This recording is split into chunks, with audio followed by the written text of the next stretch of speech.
Massive fraud was just found within a group of influencers who thought they were going to escape the law by pumping and dumping small cap stocks on their followers. 8 men indicted for a $114 million securities fraud scheme orchestrated through social media. I knew influencers made good money, but I've never heard of $114 million level of influence. When you're done watching this video, I don't want you getting any ideas though. This is Mr. Zach Morris, who appears to be the central figure in this case. There are 8 defendants listed in the indictment. Mr. Zach Morris with 550,000 followers. PJ Matlock, who deleted his Twitter. Ultra Calls, aka the Stock Sniper, who has 267,000 followers. Notorious Alerts, who has 143,000. Laid Back with 150,000. Oh Hey Tommy with 129,000. Hugh Henney with 237,000. And Dan Deity of Dips with 170,000. Collectively, this was a group who reached over 1 million people on their Twitter alone. They allegedly used the influence to enrich themselves at the expense of their fans. SEC awards more than to Whistleblower. You'll have to stick around to see how much was awarded to the major source for the grand jury to indict the 8 fraudsters. From January 2020 to April 2022, the defendants profited at least approximately $114 million from their scheme. Mr. Zach Morris co-founded Atlas Trading, which was a free Discord community aimed at helping new investors learn how to trade. What made this scheme work is that they influenced as many people as they could to join a free Discord room with the understanding that the students would get trade alerts and learn how to make money. Over time, Atlas Trading Discord grew to become one of the largest stock trading chat rooms with over 250,000 members. If the group follows a normal distribution curve for income and bankroll, just the top 1% of the group, which would be 2,500 people, could lead to millions of dollars invested in one company if given the green light. One of the stocks mentioned in the indictment was SXTC, which has a market cap today of only $2.45 million. It wouldn't take much buy action to surge this stock. For a couple days in September 2020, 3 of the defendants collectively sought to pump and dump the SXTC stock. The 2 collectively purchased around 462,000 shares. A couple days after buying, Ultra Calls told Notorious Alerts that he was ready to post a tweet indicating how many shares would be bought and to add price targets to his post. Ultra Calls also mentioned that when a dip happens, he'll retweet the post indicating Notorious Alerts was buying to spur more interest in the stock. 30 minutes before the tweet was released, PJ Matlock bought 146,000 shares of the stock. The tweet went live around 9:32 EST, indicating 100,000 shares were bought. By approximately 9:38, Deal sold all 62,000 shares of SXTC at an approximate price of 28 cents per share for an approximate profit of $2,400. That may not seem like much, but keep in mind that's profit from just a couple tweets and buying stock over a 3-day period. The profits get much larger. Just a couple minutes later, Matlock sold his shares for a $1,900 profit. Ultra Calls posted to the Discord that he was buying SXTC despite already having bought his shares. He then tweeted at Notorious Alerts that he was buying as well. Within about an hour, he had sold all of his 400,000 shares for an approximate profit of $15,000. By that time, all 3 defendants in this trade had sold. Within an hour, they essentially manipulated the stock's price by promoting it as being a great buy and sold their positions as their followers purchased shares.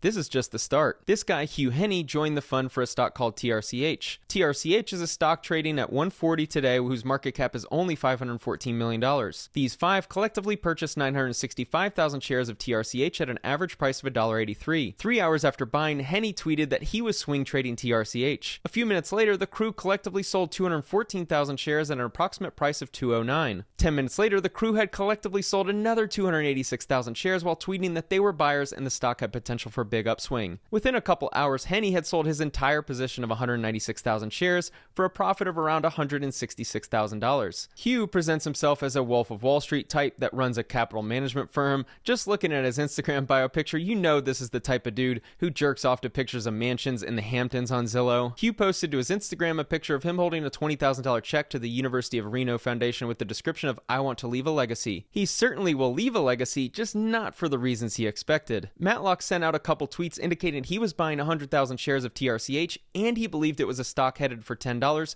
more than double the price at the time. 30 minutes later, Matlock had sold his entire position of approximately 100,000 TRCH shares at the approximate price of $4.45 per share and for an approximate profit of $23,000. I'm glad they got caught because this is a dirty way to make money. Since day trading the stock market is a zero-sum game, every dollar they earned theoretically should have been lost by the people they influenced. These 6 collectively made $876,000 from the pump and dump of TRCH. Remember that these trades are happening very quickly. Pump and dumps can be any length of time theoretically, but they're mostly within a few hours. That's a pretty insane profit to make within a day. A month later, these 5 collectively purchased 300,000 shares of GTT for an approximate price of $1.76. The process was similar to the previous pumps. By now, the group had some experience. They buy a low-cap stock, they tweet a prediction indicating it's a stock that will move up rapidly, and they sell within an hour. Knight described selling his shares of GTT and how I'm making it look natural. You know, shares going in, shares coming out, and that he was dumping into the bid. There's so much evidence here to indicate they clearly knew what they were doing.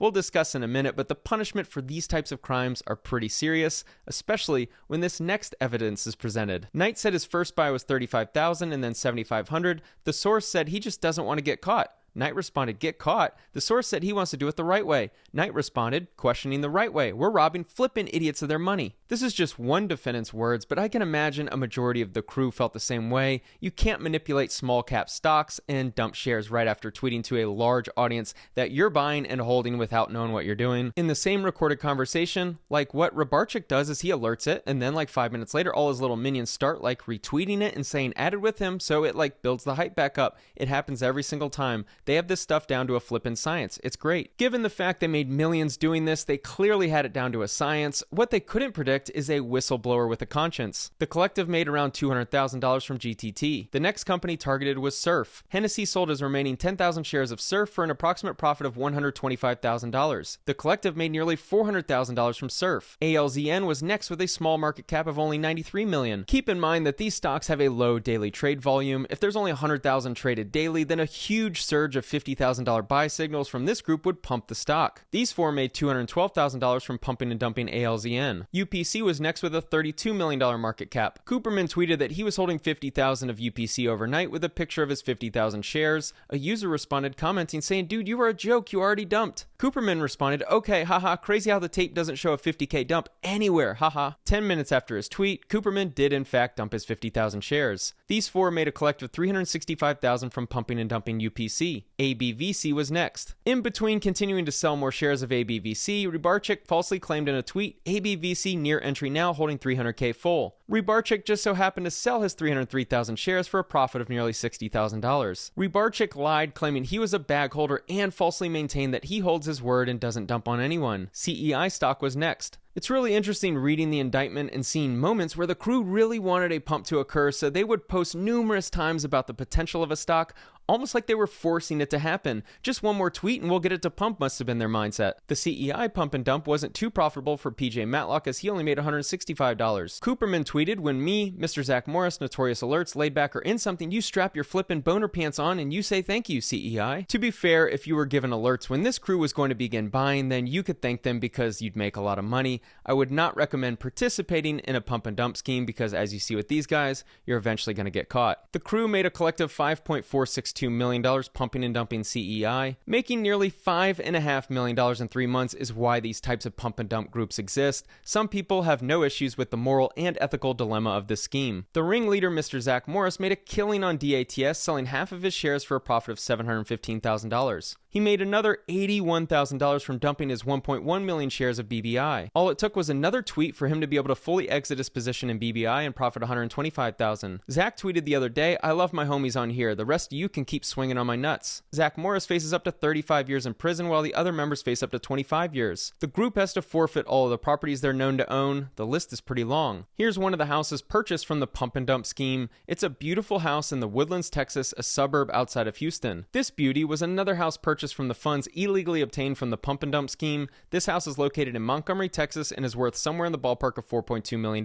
The judgment is for $114 million, which I'm assuming will be nearly impossible to recoup in full. The real estate can be liquidated, so there will be money from those sales. I'm guessing these guys all hold some cash as well. Someone tweeted in March 2022 that the SEC is coming for Mr. Zach Morris. His response was, "I've been hearing this for the last 5 years. One last time, SECD's nuts." That tweet didn't age too well, as there's plenty of evidence to lock these guys up for a good amount of time after taking every asset they own. This tweet points out a follower struggling from a family health crisis. Mr. Zach Morris tweeted that he was sorry to hear that and that CLOV and GHIV are both excellent. CLOV stock is down 92% since the tweet, and the other recommended stock seems gone. 2 of the guys claim to be in the Goblin Gang. I found their group sign-up page that indicates they have a $50 per month subscription to what I believe is a stock alerts group. The process of a pump and dump isn't that complicated. You just need a way to get the stock to pump after you you buy, having a Twitter or a Discord group that collectively has a million eyeballs on your post certainly helps. Mr. Zach Morris tweeted, BBI, you're going to feel so stupid when this hits 50 cents plus. There was certainly an arrogant vibe to all the members of Atlas Trading Group. Because of their reach on Twitter and Discord,